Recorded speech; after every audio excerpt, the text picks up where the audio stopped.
right, so we cast some hair on the live stream last time.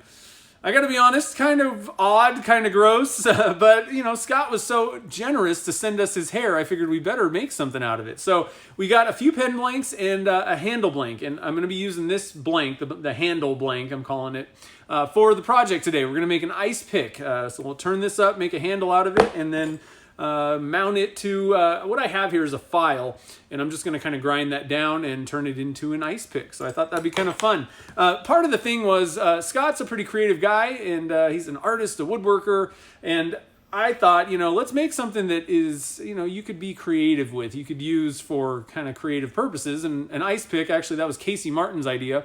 Sounded like a great idea because you could use it in a wide variety of different types of things.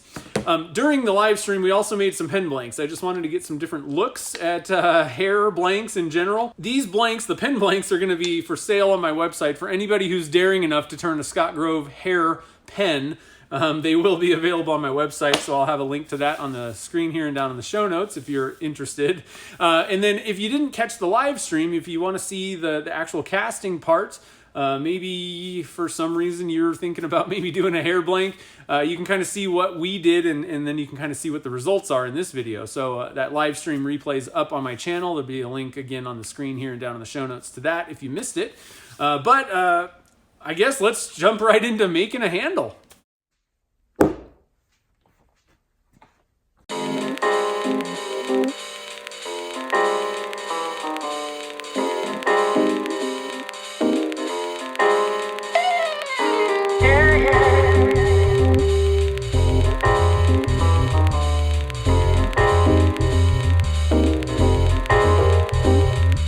Before we start turning the project up, I just wanted to stop and thank my two top patrons, Keith and Malcolm, for supporting the show over on Patreon at the top level. Really appreciate it, guys, and I just wanted to give you a shout out. And if anybody else is interested in supporting the show over on Patreon, you can find out more at patreon.com/nvwoodworks. Now let's get to the turning.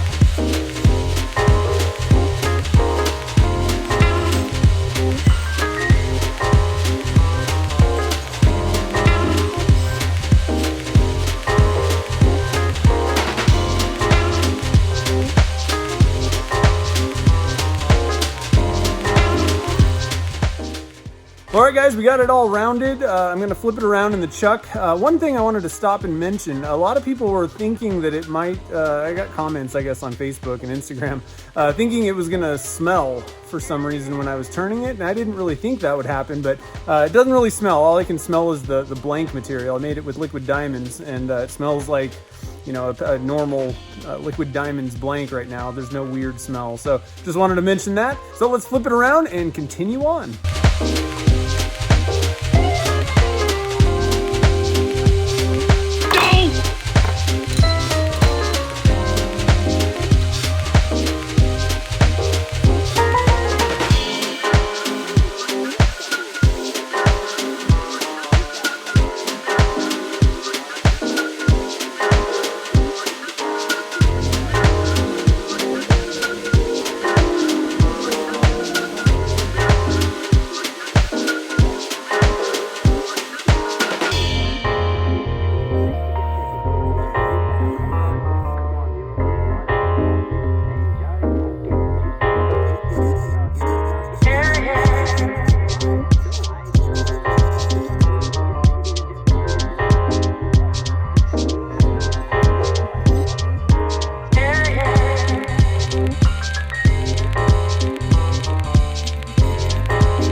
All right, we got it all shaped up.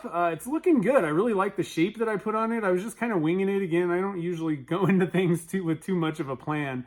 Kind of wanted it to flare out at the tip and the end, and this is kind of what we came up with, and looks good. Now, I have no clue how this is going to turn out. We got to sand this next and kind of get it all polished up. It may look gross or it may look interesting. I'm not entirely sure. That's kind of the reason we're doing this. I think for the finish on this, it doesn't necessarily need any kind of like protective finish, I don't think. And I've had this can of Yorkshire grit sitting around. It's the micro fine abrasive. I think I'm just going to do that. It's going to make the burl look, it's going to kind of make it pop a little bit more, add a little bit of that oil, and there's some waxes in there. So I think we're just going to finish it off with that. The next step is going to be working on the file. That shouldn't really be that big of a deal. All I got to do is just kind of grind it down to a point. So we'll work on that after we get the handle done. But I think it's looking pretty good so far.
All right, now it's time to get our grind on. We're gonna grind this file down and make it into a kind of a sharp point. We wanna make it an ice pick in the end. It's gonna be kind of a fat ice pick. I don't really wanna spend a lot of time grinding it down, but I do wanna get that sharp point at the end.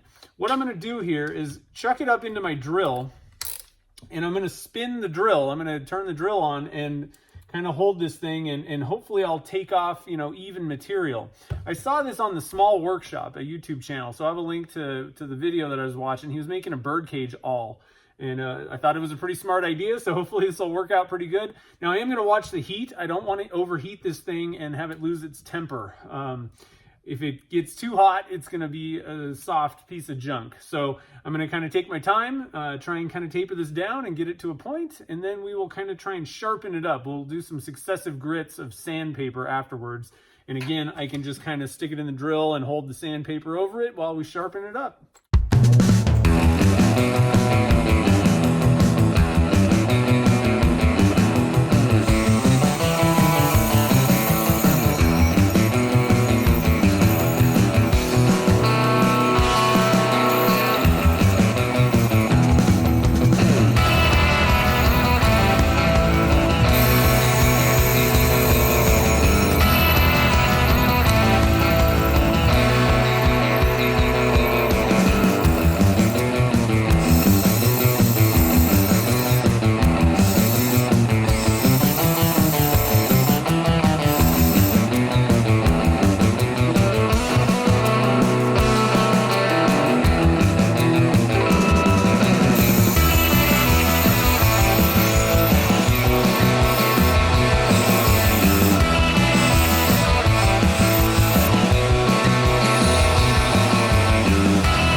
All right, we got both of our parts. The only issue is I totally forgot I need to drill a hole in this thing so that the tang will go in there. So I think what I'm going to do is just try and hand drill it. I think, I could try and maybe figure out some way to mount this back on the lathe, but I think it's going to be really difficult to get it to run true anyway. So I think I'm just going to wing it and hand drill it. I think it'll be fine. So let's go get the hand drill out. Let's hope that I can get this pretty straight, and let's finish up this project.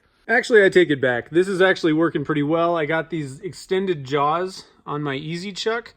Put in a little bit of that rubber kind of, I'm not sure what that stuff is, but it's like a non-stick mat type thing.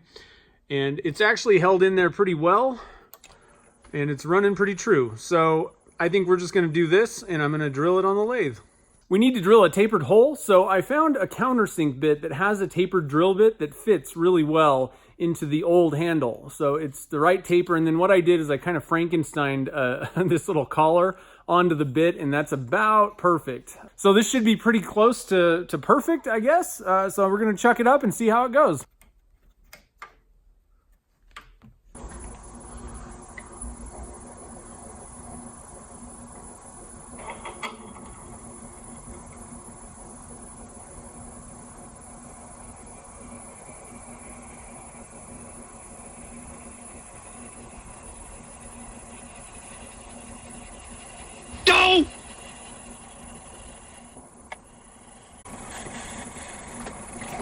Well, it got a little wobbly and it's a little off center. Definitely a better idea to drill this while it's still attached well. That way you get it centered. But I don't think it's going to be a problem, so let's put it together. Well, that didn't go so well. My hole's too big now. So we're going to go for option 2. We're just going to glue this thing in there.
Alright guys, we got ourselves a hairy ice pick. It turned out okay. Kind of a weird project, I'm not gonna lie. Hair blanks wasn't on my list of things that I really ever wanted to do, but since Scott sent us some of his hair, got to make something out of it. And an ice pick or an awl, whatever, it worked out pretty good. It looks pretty decent too. It's not overly kind of weird, with the hair. It's actually pretty dark unless you light it up, kind of backlight it.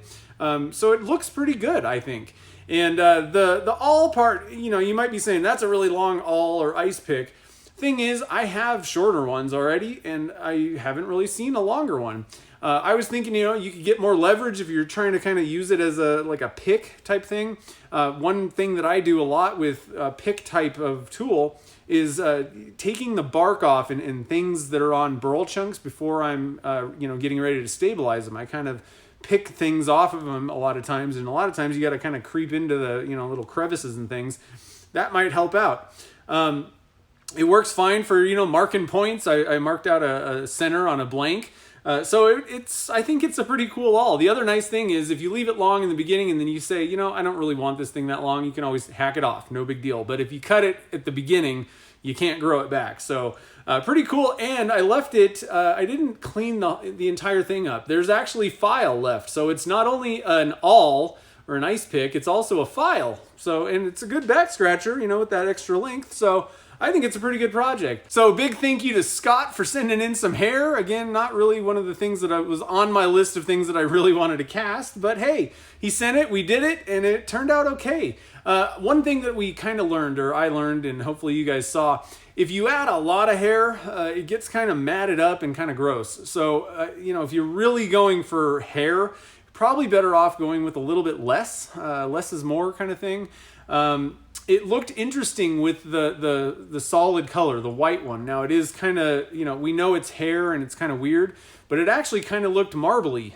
So, you know, there's a lot of different things that you can do with this, I guess, if you want to use it. There's things that you can do with it. So hopefully, you know, if you need to make a hair blank, hopefully this video helped you kind of see a couple different things that you could do and what to kind of expect, I guess. I don't know how useful it'll be, but hopefully you guys enjoyed the video. So if this is your first time on my channel, we do all kinds of resin casting projects, tips and tricks, and experiments around here. Definitely this was in the experiment category.